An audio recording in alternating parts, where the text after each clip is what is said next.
Can I ask the Assembly Broadcasting to ensure that Starleaf meeting is now being streamed? Yep. Okay. Can I welcome members to the 15th meeting of the Audit Committee? We have apologies from Daniel McCrossan, Chairperson, and Emma Rogan. Are there any other apologies? Chair, Alan is going to be here, but he's having difficulty getting in. Okay. Alan Chambers has difficulty getting in, but intends to be here during the meeting at a later stage. Can I remind members that they are obliged to declare any relevant financial or other interests before and during each committee meeting? Does any member have any interest to declare? Can I move on to the next item of business? Can I inform members that the draft minutes of the meeting held on the 2nd of June 21 are at pages 6 to 10 of the meeting pack? Are members content that the minutes are a true reflection of the proceedings of the meetings? Okay. I will sign those minutes in due course. Can inform members that there are two items under matters arising at page 12 to 52 of the meeting pack. Item 1 at page 12 is a copy of NIPSO whistleblowing policy and details of the process for the removal of a member from the NIPSO Audit and Risk Committee. This information has been provided following last month's session with NIPSO on the committee's review. Can I ask members if they are content to note the documents of this stage, as they will be considered as part of the committee's deliberations? Okay, Jim. Item 2 at page 52 is correspondence from NIAO regarding its June monitoring round return. The return is in line with information provided at last month's meeting. Can I ask members, are they content to note? Okay. Next item of business review. We have the review of governance and accountability arrangements for the Northern Ireland Audit Office, NIAO, and the Northern Ireland Public Services Ombudsman, NIPSO. Oral evidence from Audit Scotland. Can I refer members to page 54 to 108 of the meeting pack for the relevant papers? Can I remind members that the committee agreed to invite the chairpersons of statutory audit boards to give evidence on its review of the governance and accountability arrangements for the NIAO and NIPSO. The National Audit Office and Audit Wales gave evidence at last month's committee meeting. Can I inform members that Professor Alan Alexander, Chairperson of Audit Scotland, will attend today's meeting to give evidence as part of the committee's review? Chair. I have to check, is he with us yet? Chair, there's difficulty in Professor Alexander joining the meeting, so one of the team are going to check whether we can bring forward the next agenda item, which is evidence from the Audit Office, the CNAG. Right, we'll hold a wee second to check then. Just going to check. You might want to move on to item 7, which is consideration of thresholds of the committee input to in-year adjustments in relation to the Commission. At what page is that? It's at page 10. Okay. Item 7, but it's the Northern Ireland Audit Office Assembly Commission budget consideration of thresholds and committee input into year adjustments. Refer members to pages 122 to 140 of the meeting pack for relevant papers. Can I remind members that thresholds for committee scrutiny of the Commission's in-year adjustments have not yet been agreed, and the clerk's going to speak to us on this issue. Okay, the Secretariat paper sets out the background to this, but the methodology that we use refers to the committee's input to in-year adjustments to the Commission's budget. And if I can just quote from that, the submission of the Commission's contribution to monitoring rounds and the spring supplementary estimate will be subject to agreed thresholds between the Commission and the Committee. And if these thresholds are not exceeded, the Commission will not seek the Audit Committee's view on its in-year position. The briefing paper that was submitted by the Commission last September, the Commission proposed that an in-year adjustment of plus or minus 10% of the Commission's agreed budget for a year should be brought to the committee for its view. Now, the committee didn't respond to the proposal at that time, and the relevant extract from that briefing paper is at Appendix B, which is page 126 of the meeting pack. So to help inform the committee's consideration of this, it requested a raised briefing paper, and it provides comparative research in relation to counterparts in UK, Wales, Scotland, the Republic of Ireland. So the briefing paper is at page 127. So I suppose that the key question for the committee is to form a view on what thresholds should apply in relation to scrutiny of the Commission's monitoring round submissions or in-year adjustments. Okay. Could the clerk remind us what 10% of its annual budget amounts to? I can look that up for you now.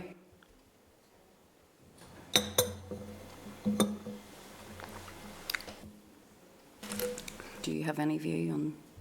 Oh, I will. That's probably. I think it's important that. I think what they're saying is that up to 10%, is it, or 1%? Yeah, plus or minus 10%. So that's plus or minus 10%. Well, I suppose Jim, the member, or the other members, probably right in asking the question, what is 10%? Because that could make a difference. Yeah. You know, yeah, what 10% actually is in real terms. Apologies, I'm having difficulties in calling this up here, but I can get it for you. Hopefully get it for you very quickly. Reports.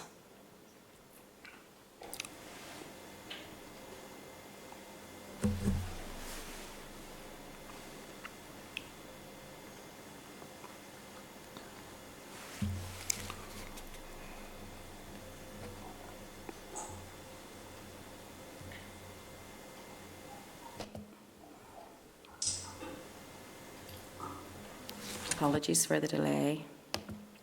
Well, sometimes when you're looking at something that's not easy to find. I did have this figure. Unfortunately, I didn't lift it. So, a resource budget of 4933k and a capital Dell budget of 1684k. So if you're taking 10%. So it's almost 50 million? Yeah, yeah. So we're being asked to not look at expenditure that could come up to an adjustment of up to 5 million. I certainly wouldn't be happy with that. And I suppose, you know, in the protocol that's been agreed, it's, you know, a threshold that's agreed between the committee and the Commission. So, you know, if you reach a position on what you would be happy with, we could then start liaising with the Commission in relation to that. Yes. 1% would still be £500,000. Mm-hmm. Yeah, and if you have, I mean, the research paper looked at other areas, so there seems to be a sort of varied and ad hoc approach to in-year scrutiny. But if you look at Wales and the equivalent body, if a supplementary budget is required, then the supplementary budget will be considered by the committee. If no supplementary budget is required, then a written report providing explanation of any significant budget transfers is required. And in Scotland, the Scottish Parliamentary Corporate Body, it has a written agreement with the Finance and Constitution Committee just to keep both the committee and the Scottish Government informed of any substantive changes. So suppose if you wanted to go down to look at what you feel is substantive. What substantive actually means. It can mean a lot. It could mean 1 million, it could mean 5. But Chair, where did this idea of 10% come from? That was a proposal by the Commission, plus or minus 10%. Jim? Well, the Commission has asked us not to ask any questions of adjustments up to virtually £5 million. Not impressed. Do you want to make a proposal? Do we need a? Well, I don't. This is a commission which has a lot of power and a lot of mandatory draw on resources in that the Assembly effectively can't refuse their requests. To then add to that we would not even examine adjustments seems to me out of the question. So to me it should be anything, I wouldn't like to see it above 1%, frankly. But I'm also conscious there's only two of us at this committee. And Yeah. it's maybe, is there an urgency in making that decision, Clark?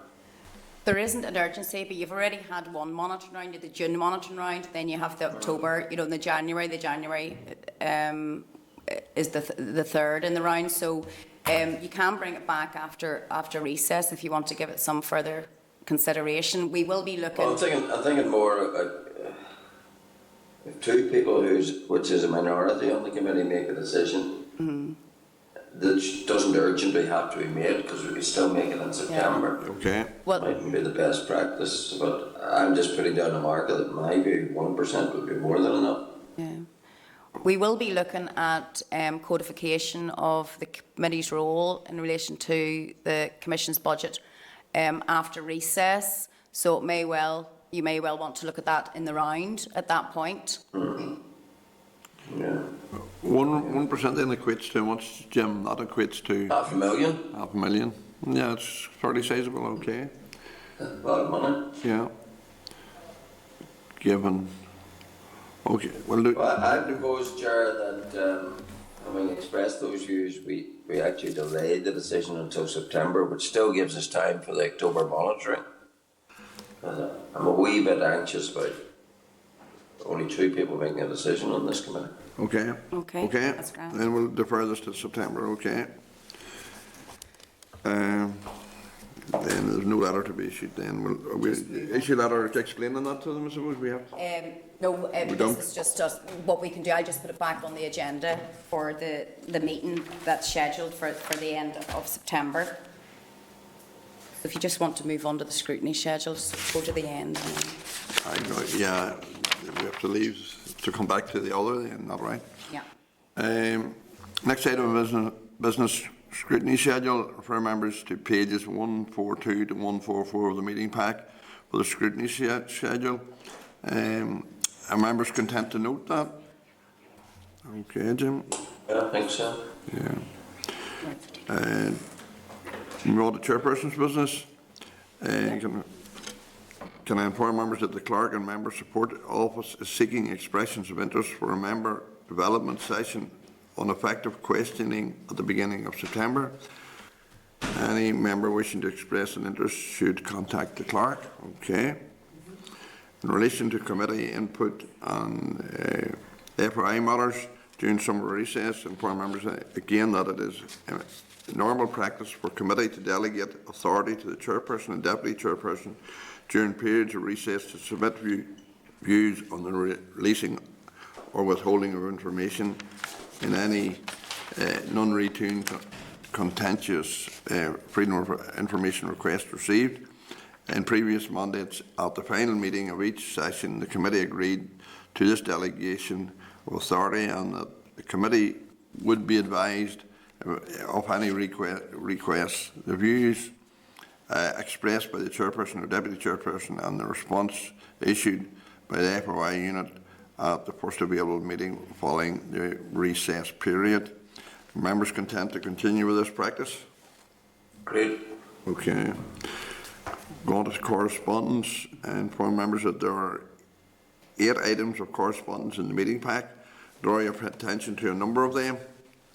Item 10.4 at page 223 is NIPSO's report on PIP and the value of further evidence and investigation by NIPSO into PIP. Can I inform members that the Audit Committee's remit is concerned with the resources to carry out such investigations as it is the relevant statutory committee to look at the policy issues. Members may therefore wish to note the report and include consideration of the resources required to carry out such investigations as part of the overall scrutiny of the NIPSO budget. Item 10.5 at page 590 is correspondence from the Finance Committee regarding the committee stage of the Financial Reporting Department and Public Bodies Bill. Can I ask members if they are content to seek comments from NIPSO, NISPSO and NIAO on the bill? Members can, okay. Inform members that a lower response is requested by the 3rd of September. An assurance has been received at official level that a response will be accepted at a later date. Okay, Chairperson. Chair.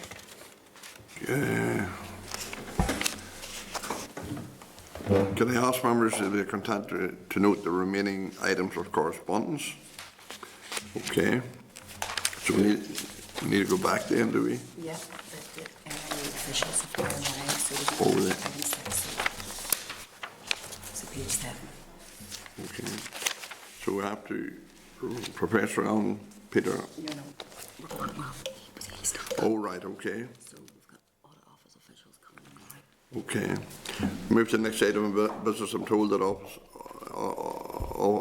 Office officials have arrived to review the governance and accountability arrangements for the Northern Ireland Audit Office and Northern Ireland Public Service Ombudsman, NIPSO and NIAO oral evidence.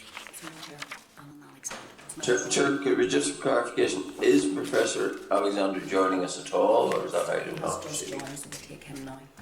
Do you want to take him first then? Yes. Yeah, actually, yes, he has just joined and we're maybe going to just move back and take him first. Okay, well, okay, sorry about that. Okay, just here. Yeah, super. Okay, sorry about that. We'll just do that now. Review of governance and accountability arrangements for the Northern Ireland Audit Office, NIAO, and the Northern Ireland Public Service Ombudsman, NIPSO, oral evidence from Audit Scotland. So we can refer members to pages 54 to 108 of the meeting pack for the relevant papers. Remind members that the committee agreed to invite the chairpersons of statutory audit boards to give evidence on its review of the governance and accountability arrangements for the NIAO and NIPSO. The National Audit Office and Audit Wales gave evidence at last month's committee. Can I inform members that Professor Alan Alexander, Chairperson of Audit Scotland, is now joining us in the meeting to give evidence as part of the committee's review. Can I welcome Professor Alan Alexander to Starleaf? Good to have you with us. Can you Thank hear? you, Chair. Okay. Can I ask you, Alan, to make your opening statement, please? And thank you very much indeed, and good afternoon. Apologies for the delay. The technology was fighting back a bit, but we managed to defeat it. Thanks for inviting me to contribute to the review and to give evidence today. You asked me to provide information on how the arrangements work in Scotland and how the Audit Scotland Board provides support and challenge. First of all, how does public audit in Scotland work? In Scotland, the Auditor General is responsible for the audit of central government, NDPBs, health bodies, and the further education sector.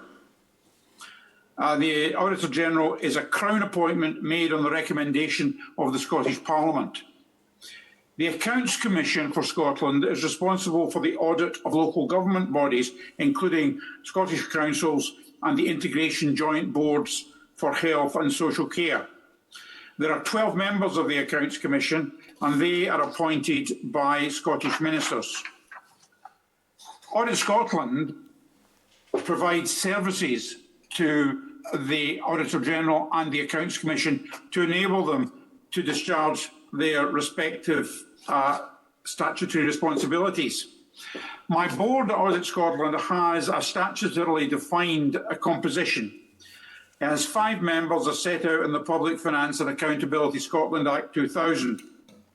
And these 5 are the Auditor General for Scotland, Stephen Boyle, who is also the Accountable Officer for Audit Scotland, the Chair of the Accounts Commission, Elma Murray, who's the former Chief Executive of North Ayrshire Council, and she was chair of the Society of Local Authority Chief Executives in Scotland in 2013. She currently chairs Young Scot, and she is a board member of Scotland's Rural University College. Then there are the 3 independent members of the board, appointed by the Scottish Parliament's Scottish Commission for Public Audit, or SCPA. These are myself, with a background in academia, starting as a lecturer in politics and then switching to become Professor of Public Sector Management at the University of Strathclyde Business School. I've been a councillor, I've been Chair of Scottish Water, and I'm a former General Secretary of the Royal Society of Edinburgh. Colin Crosby, who chairs the Audit Committee, is a chartered accountant and lawyer, most of his career in financial services, before roles as either chair or non-executive director and a wide range of public and private sector organisations. Jackie Mann, who chairs our Remuneration Committee, has a background of more than 30 years' experience in HR in the UK and overseas. She's a former board member of Developing the Young Workforce. She served on the Children's Panel for Scotland, and she's a Justice of the Peace. There's some very key points to note, Chair, about what my board does, or rather, what it doesn't do. The board does not have a role in setting the scope and focus of the audit work. That's done by the Auditor General and by the Accounts Commission, and the work is done in accordance with the relevant auditing standards and code of practice. My board's role is very much about the strategic running of the business. It's not about the focus of audit work, and it's not about the operational management of the business. That's for the management team. The board and its 2 main committees are all chaired by the independent members. And as I said earlier, and quite significant, the Auditor General is Audit Scotland's accountable officer. The board meets 7 or 8 times a year, Audit Committee 5 times, REMCO 4 times. I think it's important also to note what the parliamentary arrangements are, Chair.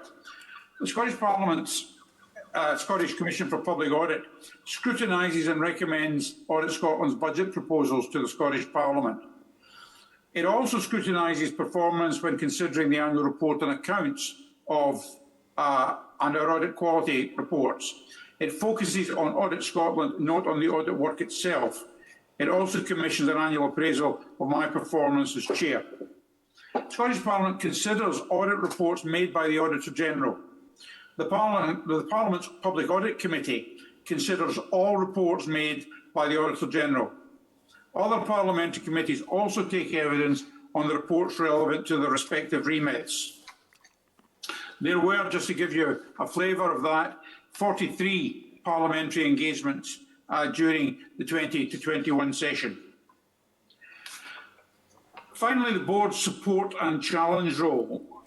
Board members, as I've tried to indicate, have a breadth of knowledge and experience, and they apply that in providing both support and challenge in a wide range of areas covered by the board and its committees. I'll come to a little detail in a moment. Support and challenge for us go hand in hand. They're complementary and not mutually exclusive. The board's focus is on strategy and direction. This includes corporate plans, ensuring, crucially, that they reflect the needs of the Auditor General and the Accounts Commission, strategies and plans on themed areas, for example, people, digital, financial, diversity, sustainability, etc., and budget development and the approval of key policies. We also scrutinise very carefully performance by regular, and that means at every meeting of the board, reports both on corporate performance and financial performance, and also the progress of our ongoing improvement plan. Audit Committee focuses on audit quality, financial management, risk management, internal audit, and the annual assurance process, and on business continuity, which of course was extremely important when the pandemic hit. The Human Resources and Remuneration Committee focuses on pay and conditions and reward structure, talent management and succession planning, decisions on management team appointments, pay and early retirement applications. I think it's important to stress, Chair, that beyond the formal meetings, board members have regular contact with senior officers. These provide an opportunity to be kept abreast of developments and key issues and to ask questions and provide support. The board has a key role in budget development process and subsequently in sessions with the SCPA on the budget and on the annual report and accounts. This year, for example, we had a major uplift in our budget, and we had to justify that both at the board and then before the SCPA. We also host an annual SCPA business planning session, which provides an opportunity for engagement with SCPA beyond the formal evidence sessions. I hope this is helpful, Chair, and I'm very happy to answer any questions, either to elaborate on what I've said or to comment, if I can, on other matters. Thank you very much indeed. Can I thank you very much, Professor Alexander, for your opening statement. Can I ask, what do you believe, what are the merits of having a code of practice as opposed to a memorandum of understanding? And is the board's code in statute? The board's code is not in statute, and we don't have a memorandum of understanding. I've been on the board now for nearly 4 years, and nearly 3 years, and I think I've only referred to the code of conduct once in that time. Although, let me stress that we review it on an annual basis and make any changes that we deem to be necessary. I think it's always important to have a code of conduct, but if the organisation is working well, and I think we are, it should be, as it were, a long stop rather than something that is in our minds continuously. Okay, thank you. Any other members want to ask a question? Yeah, I have a few questions if I could. Professor, if you could change anything about the Scottish setup, what would it be? I think there is a case, although it's not one that has been taken up so far. There is a case for having a slightly larger board, which would mean a couple more, perhaps, independent members. I don't think that is in any way urgent. I think we do a good job. But what I'm asking your question as directly as I can, Mr. Alistair, and that is to say, you know, that if I was king for a day, I think that's the change I would make.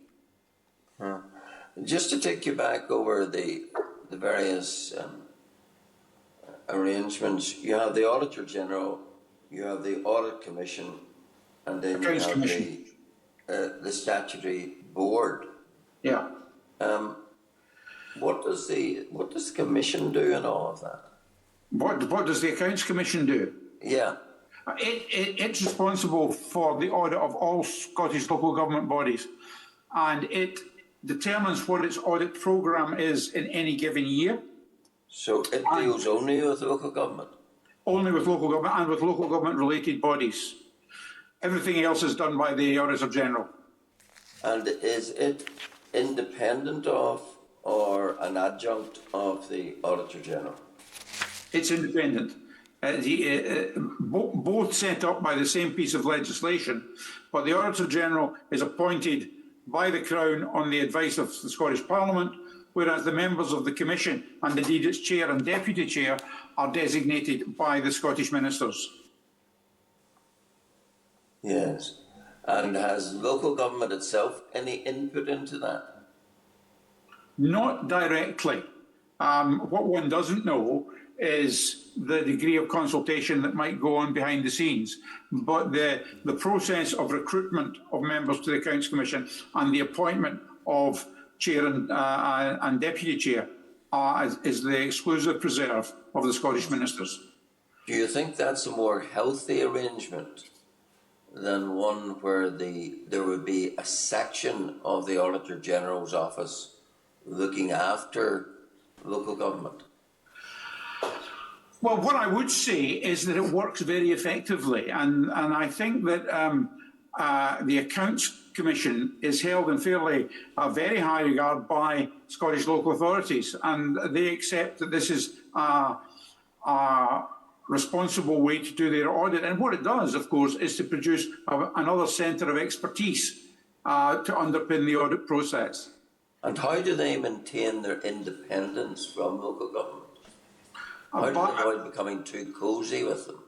Well, their independence is rooted in, as you mentioned yourself a moment ago, in the legislation, and by the fact that they are appointed not by local government itself, but by the Scottish ministers. And they do act in an entirely independent way. They maintain very close contact with local government, as you would expect. But I don't think, I mean, I was a member of the Accounts Commission for 6 years, and there was no point at which I thought our independence was in any way compromised.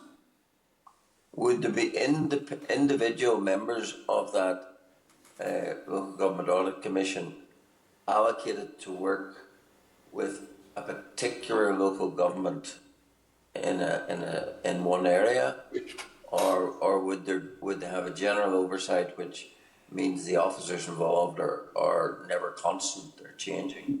No, I think it's important to see the Accounts Commission as having general oversight of local government.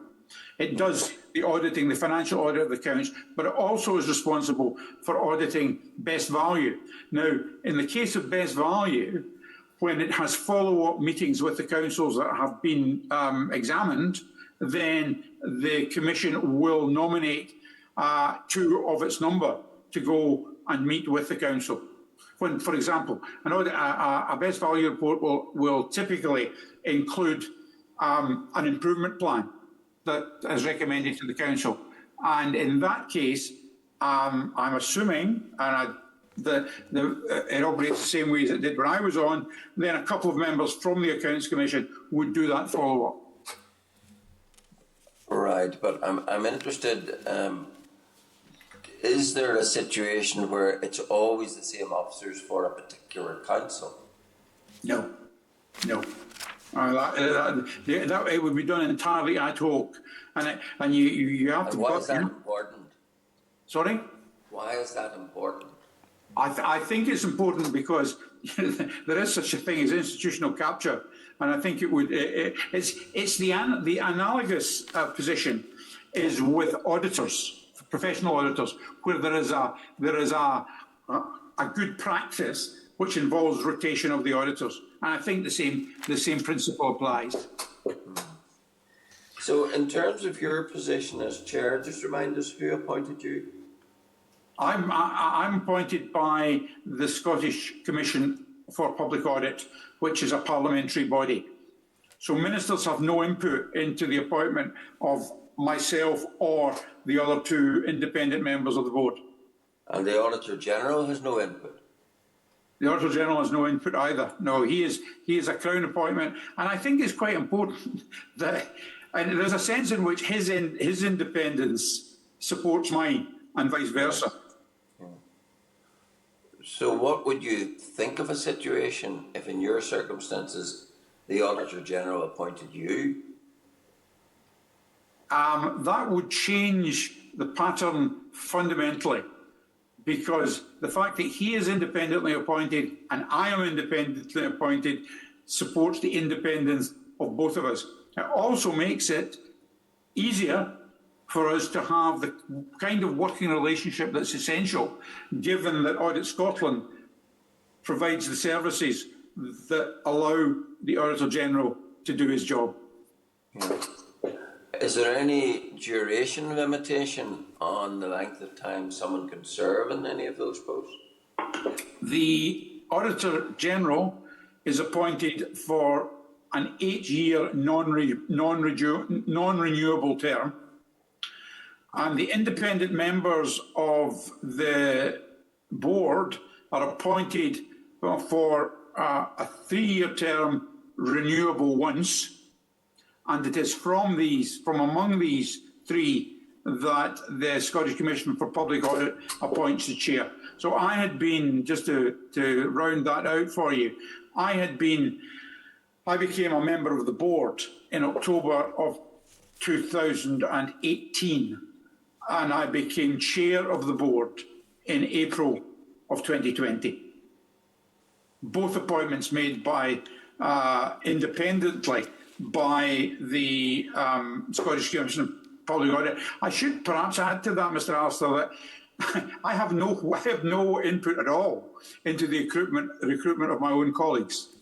You know, I have two new colleagues whom incidentally I've never met because of the way we've been working since last year, but I had no idea who was being considered for appointment to my board and who was being appointed to it until the SCPA made its announcement. And many of those are full-time appointments? Only the Auditor General. My own appointment is based on the expectation of three to 4 days a month. Other board members 2 to 3 days a month, and I think that the chair of the Accounts Commission is 8 to 10, and the members of the Accounts Commission are 3 to 4. But I'm subject to correction in that. But it's of that order. And are there any limitations on what the holder of any of those offices can do after they leave office? I'm afraid Oops, we lost you. You were asking about limitations, Mr. Alistair. Could you try it again? Are there any limitations upon pursuits that the holders of those offices can pursue after they leave office? I'm not hearing anything, I'm afraid. Right. Okay, looks as if we've lost him, Chair. Looks like that, yeah. Well, Oh, probably got enough. I probably did, yeah. Got him back on now. Is he back? Hello? Professor, can you hear us? Professor Alexander, can you hear us? No, it doesn't look like you can hear us at all. I think we... Just move for the sake of call. Yeah, just to say we thank Professor Alexander very much for his input, and we'll move on, I think. We don't think we're going to be able to pick him up again. Okay?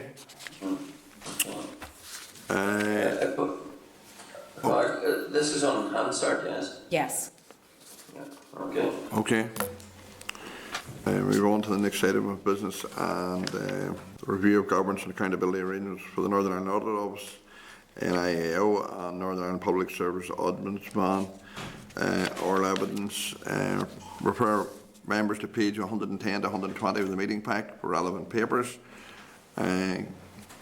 Inform members that Kieran Donnelly, Controller and Auditor General Martin Pitt, Chair of the Northern Ireland Audit Office Board, and Rodney Allen, Director of Northern Ireland Audit Office, will attend today's meeting to give evidence as part of the committee review. Can I welcome Kieran Donnelly in person? And I think Martin Pitt's here also in person, and Rodney Allen is in Starleaf. And can I invite Kieran maybe to make the opening statement? Okay, very welcome. Thank you very much, Chair, for the opportunity to address the committee. I would say, first of all, I welcome the committee's review of governance. I think it's a good thing, and there are some historical anomalies that can be addressed. In my own office, I was very keen to strengthen up governance and be in line with good practice. And when we embarked on a transformation project a number of years ago, one of the strands was to strengthen governance, and part of that was to strengthen, I suppose, my advisory board, which Martin chairs. And at the back of my mind was that if the Assembly was in future inclined to create a statutory board, the adjustment from an advisory board would not be a big one. Okay. Now, I think, and I've been following carefully just the various evidence sessions you've had so far. and one of the committee's line of questioning has been very much around, you know, the importance of a challenge function to myself and to my office, and whether and to what extent you would get more of a challenge function with a statutory board than you would with an advisory board. And I think those are perfectly legitimate questions for this committee to ask, because with my audit hat on, I ask similar questions of the public bodies that I audit. I suppose the only thing I would say is sometimes you do get cosy relationships between you know, boards and executive senior management. Just because you have a statutory board isn't necessarily a guarantee that you won't have a cosy relationship, because in the past I have pulled up you know, a few statutory boards where the relationship wasn't quite right. But it's absolutely right that this committee is asking those type of questions. Now, if you do decide to go down, say, the statutory board route, you know, there's some things I think are important to consider, and one would be, you know, conflicts of interest. And why raise that? When we embarked on, you know, strengthening our advisory board many years ago, I remember sitting on a chair in the panel, and there was a former member of this committee sat with me on the panel, and we thought we have got a good field here. And then the successful person rang me up and said, by the way, I've been offered another position as a chair of as one of our leading arm's length bodies. And I said, well, you can't do both. That's a conflict of interest. Because we audit every other public body in Northern Ireland, we have to be very careful then we don't have people sitting on our board that are also the board. So that, and I hadn't appreciated just how difficult that was maybe when we first tried to develop our board many years ago. And so we have to take extra steps to make sure we have a good quality field, that we're not handicapped by ruling people out. We will rule people out because of conflicts of interest, but we need to cast the net fairly wide so we have others that come through that don't have conflicts. So I just wanted to register that point more than anything else. Independence of mind is really important, you know, in any type of board. And I think when we're involved in you know, recruiting, and Martin and others over the years, you know, one of the things that would have been tested quite rigorously would be that independence of mind and the capacity to challenge as well as to support and to get a good balance between the two of those things. So that's usually important. That's probably all I want to say on boards. There's other sort of historical anomalies around the governance of my office. Some of them are throwbacks to the time that the Audit Office was part of the civil service. One of them is the appointment of the auditors that audit us. That actually rests with the Department of Finance. By rights, that should really be something for the Assembly. And another historical anomaly is when I was appointed as Controller and Auditor General, I also have a letter of appointment as accounting officer for the Northern Ireland Audit Office. That letter of appointment came from the Department of Finance. That's a bit of an anomaly because we audit the Department of Finance. So I think those sort of things should be anchored in the Assembly, in the legislature, rather than on the executive arm of government.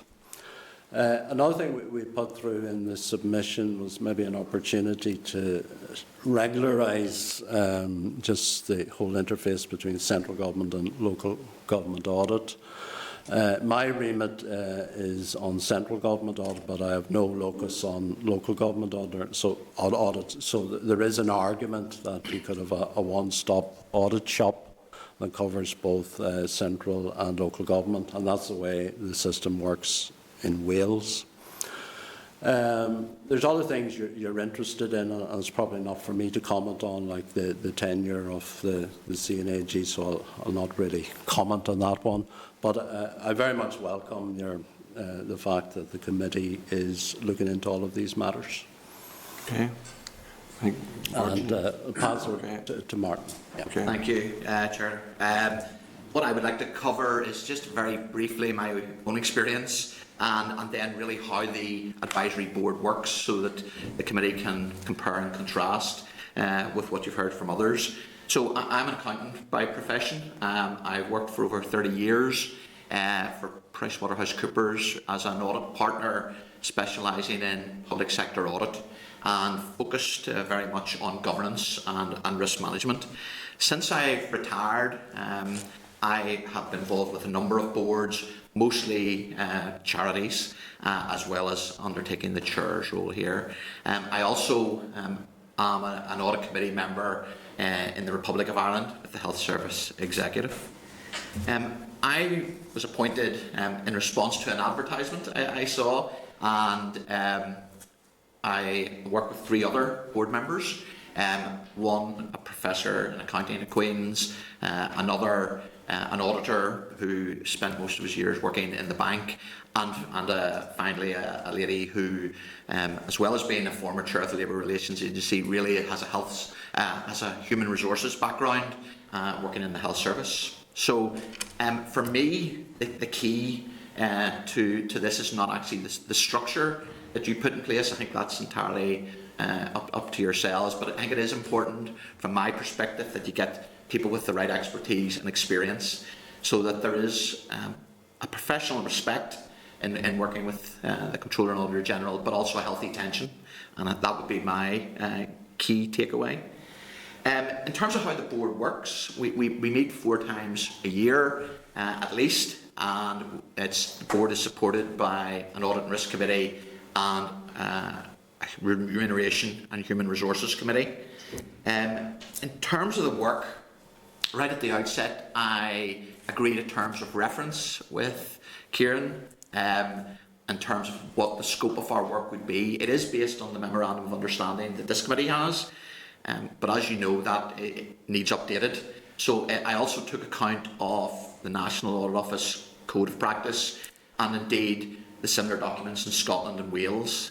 So the scope of the work really focuses on the processes that the Audit Office focuses on. So it's the areas we would cover: business transformation, risk management, corporate planning. What it doesn't cover, and it specifically says this, it doesn't cover the areas that really fall to the CNAG to make judgment on. So what should be audited, that is not something that the advisory board look at. For me, we're there to challenge and to basically advise Kieran in his role. So that is the major difference. We have no authority to compel. We can make recommendations, we can advise, but we can't force any action. I'm happy, Chair, to explore anything else, but I'll stop now and answer any questions that members may have. Thank you. Okay, and thank you both very much. Kieran, can you identify any reasons why you as Controller and Auditor General need to lead on estimates, employing staff and procuring services? Would these rules sit any better with the statutory body? I'd be pretty agnostic on that aspect, Chair. Okay. There are different, the National Audit Office, I think those roles actually sit with the statutory body. So I don't have a firm view one way or the other on that one, Chair. Okay. Is there any particular aspects of National Audit Office board arrangements seem over elaborate in Northern Ireland, in a Northern Ireland context? Not so much maybe the National Audit Office. I think you also had evidence from Wales. They have quite an involved arrangement. It actually includes members of staff can be elected to their board. That's quite novel and unusual. there's other things I think to take into account. I think is the number of board members that would be, proportionate, that you don't have too many, that you would have a sensible sort of balance between non-executives and executives. So it wouldn't be right, for example, that a board was dominated by the executives. The non-executives should be predominant, and that's something we call for in our audit work as well. With my advisory board, I have a seat on that, and with Rodney Allen, my Chief Operating Officer, and the 4 non-execs, so it's a 4-2 split, 4 non-execs and 2. I think that's good. You wouldn't want any more internals on it, and I think that's the right way to work. But I think it is important in designing maybe any new arrangements that they're proportionate, that they're not over elaborate. Sometimes we see very, very large boards, maybe that are too big. Yeah. So these things need to be thought through carefully, and I suppose it's not for us to say exactly how to formulate it, but what factors you would take into account in any design. And one would be proportionality, yes. Another one then would be independence, to make sure whatever arrangements are come up with, that it doesn't cut across or compromise the independence of the CNAG, and also above all to make sure then whatever solution is there is you have the right sort of checks and balances at the top of the organisation. So those are probably the 3 things that would influence what solution. I would have thought, for me, it's not the size, but the right people in the right position, the right people, and it's important that the right people are appointed. I couldn't agree more with that, and I said that yes, you can look at structure and form, but even more important is having the right people. Yep. And then what mechanisms that could be used to attract the right people. Yeah, that's important too. Yeah, and it's not everyone wants to do that job either, I'm sure. Sure, maybe I could interject and say I think that's actually the critical point, getting the right people in the role. So there is that healthy tension, as I call it, but also professional respect, that people understand what the role they're undertaking and can challenge. Who actually makes those appointments? Maybe a silly question, is it? Right. At the moment, and this is one of the reasons you're looking at this, because the argument is, those are CNAG's appointments, but it's caveated so that, for example, the panel that made Martin's appointment, I chaired it, yes, but also on the panel was Leslie Hogg from the Assembly, Chief Executive of the Assembly, and Robin Swan, the former chair of PAC. And I think that actually was during when the Assembly was down that we made that. If the Assembly had been sitting, there would probably been the chair of this committee would have been on that, and that was the arrangement set out in the memorandum between my office and this committee, which Martin says is outdated, and it needs revised, irrespective then of what other structures are put in place. It's important in any organisation not to have it over bureaucratic. I think I always thought in any organisations that I own in a lifetime. Any other members' questions, maybe? Yes, Chair, I have a few questions, if good. Mr. Pitt, so you were appointed onto this oversight body by a panel chaired by the man whose office you're overseeing, and then he sets or agrees your terms of reference. Yes. How do you think that looks? No, I mean, from my perspective, that is the best arrangement given the legislation. If I had a free choice, I would prefer that it was undertaken by someone independent of the CNAG. But we're an advisory board, so at the end of the day, the role was to support Kieran. my preferred model would be that it was totally independent of Kieran. So the role is to support the Controller and Auditor General, Yes. not to challenge. No, it's challenge and support. I mean, you've got to do both. But at the end of the day, Give me an example, and I'm not asking you to break any confidences, but give me a generic example of where and when the committee that you chair has challenged the Controller and Auditor General. Okay. So take the corporate planning process. That would be one example where the process had historically been that the office would prepare the corporate plan and it would come to the board effectively for approval, but to all intents and purposes it was complete. We felt that was not appropriate, and what we did was we said to Kieran we would like to be involved right at the start. So we actually arranged a workshop with the staff who would be involved in that, to actually give our ideas and our thoughts on how the plan for the office could be set up, and therefore we were involved all the way through the process to help shape that. At the end of the day, Kieran agreed to that proposal. We did the workshop, so it worked in practice. So we changed the way the corporate planning process was done to what we believe was to achieve a better outcome. And that's done by a committee upon which the Controller and Auditor General sits as an equal member. Yes, he is, but I mean he is in a minority. So the majority of the committee make the decisions. But as I've said right at the start, at the end of the day we're only advisory. So all we can do is we can recommend to Kieran as to how he proceeds. He can quite legitimately refuse our advice if that's how it works. And I've looked from time to time at some of your minutes.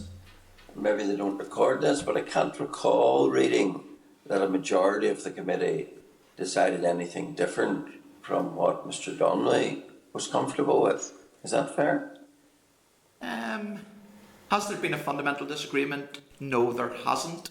But I mean, what we do is we put forward what we believe is the way forward, and it's for Kieran to accept or reject that. I don't think the minutes. But the we, Mr. Pitt, Mr. Pitt includes Mr. Donnelly. Sorry. We, the board, put forward a way forward, but at the end of the day, the decision rests with Kieran. Yes, but the board includes Kieran. It does, absolutely. Yeah. I don't know if you heard the evidence just before you from the Scottish arrangements, did you? No, unfortunately not. Unfortunately, no, we weren't able to link into that. Well, it certainly does have front and centre the whole appearance and actuality of independence. Yeah. Yep. Which I think you all agree is missing here. Yes. Just on your minutes, I previously raised the fact that there seemed to be quite a time lag in minutes being available for public inspection. Has that changed?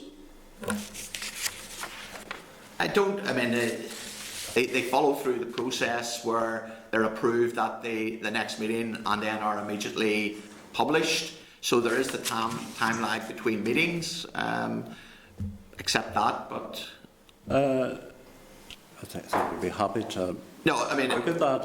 And if people felt it was better to do it more quickly, that can be looked at, absolutely. It's I think it might be. Okay. So in terms of the local government side here, and here I declare an interest, Chair, that I am presently a complainant in respect of conduct of a certain council which is supposed to be being investigated by the local government audit side of things. So I do declare that interest. But Mr. Pitt, you've indicated that you cover the Controller and Auditor General in terms of advice. Who performs that role of challenge to the local government auditor? Well, our role extends as far as the Audit Office, but no, our remit does stop with the Controller and Auditor General. So who does exercise that challenge role to the local government auditor? I don't know the answer to that question. Let's maybe get back to first principles on this. We would have quality control arrangements that would straddle central and local. So let's say, for example, there's an independent review of a sample of audits. I think local government audits are included in that sample, yes, as well as central government audits. So in that sense, there's a control mechanism. But does it fall within the ambit of the board? Is there a board who oversees the local government auditor? Well, no, it wouldn't be explicit, Mr. Alistair. It may be. No. I think. Was it even implicit? Mr. Pitts just told me they take nothing to do with that. So who does it? No one. Well, I think it would be better as we have proposed that there was a one-stop auditor for the entire system. Then you would have real clarity on roles and responsibilities. Yes, but in terms of real clarity, Mr. Conlon, is the present situation that no one performs an oversight function, a challenge function to the local government auditor? Well, what I would say is the corporate side of the Northern Ireland Audit Office will oversee the quality of all the audits, whether they're local government or central government. Yes, the quality of them, you tell us. But in terms of the function that is, to the extent it is performed in respect of you, there's no parallel function performed in respect of the local government auditor. Not right?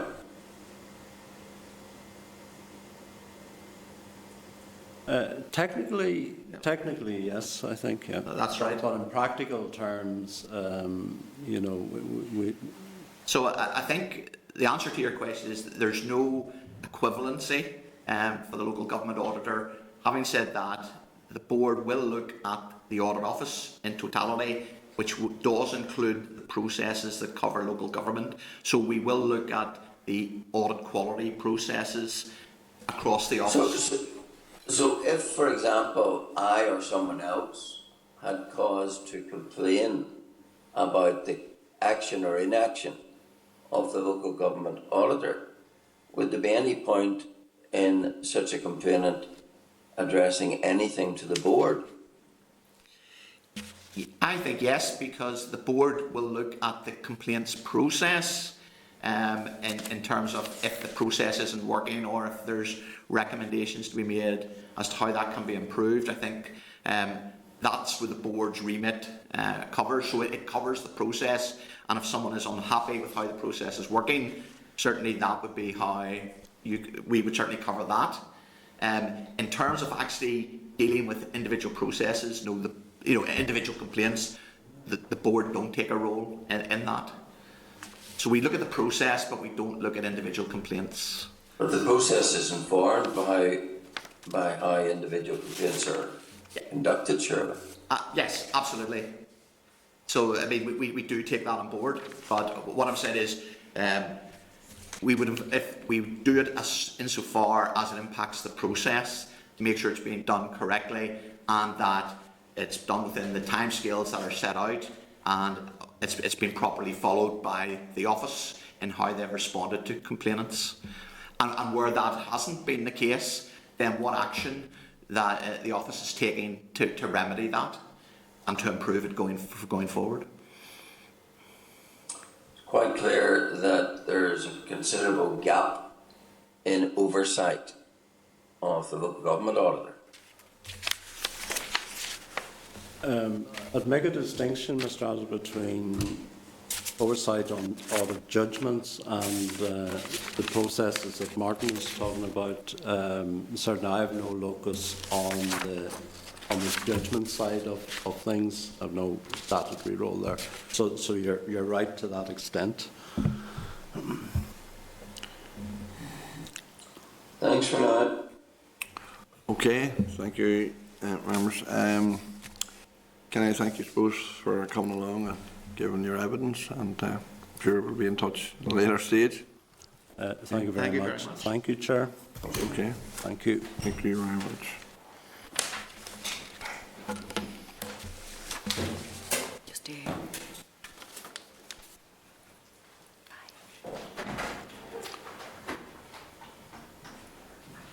Okay, can I ask members if they're content to write to the NIAO and the NIPSO to seek views on their respective memorandum of understanding with the Audit Committee and how they could be strengthened, and request details of any factual amendments that need to be made to reflect organisational or other changes?